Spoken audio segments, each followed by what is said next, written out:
I wanted to speak to you directly at such an important time for you as a union member and for your union itself, to explain to you what the union's strategy is to deal with the government's attacks on us over the next few months. Now, firstly, you'll be aware that we've been working with other public sector unions to challenge the 1% pay freeze in the public sector, a pay freeze that has meant many of you will have seen a 20% reduction in your living standards over the last 4 or 5 years. This is completely unacceptable. You'll also be aware that many of your colleagues have seen that their jobs have gone, and we face attacks on privatisation, and it really is a very difficult time for us to be working in the public sector. So PCS has called a 24-hour strike of our members on the 15th of October.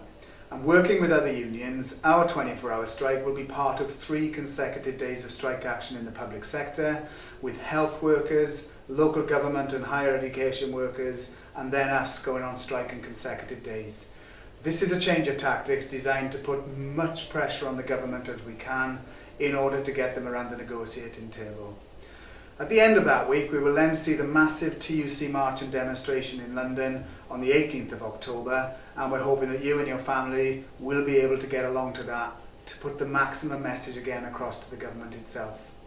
But then we've got other plans. We don't just want to take one day of strike action, even with other public sector unions, and then stop, because we think the government may try to ignore that. And that's why your union is working up plans now for detailed, targeted action, which would mean members coming out for longer action and being supported financially by the union in areas that could have a maximum effect. In order to do that, we need to raise as much money as possible, and I would ask you to consider paying into the union's fighting fund so that we can help fund some of your colleagues in the UK taking action to help benefit you and the union's campaign. The final thing I wanted to mention is that the government's attacks on us are not just about your living standards and your job security. It is also about trying to destabilise your union to make it much harder for us to stand up for you at work and on the issues I've mentioned.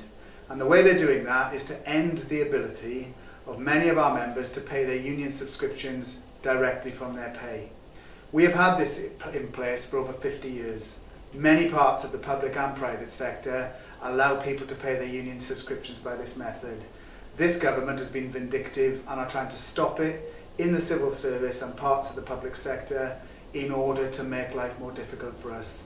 That's why we hope that you will switch your union subscriptions to direct debit as a matter of urgency, so that the union's finances can remain stable, we can carry on standing up for you at work, and we can ensure the government does not get away with these disgraceful attacks on you and your union.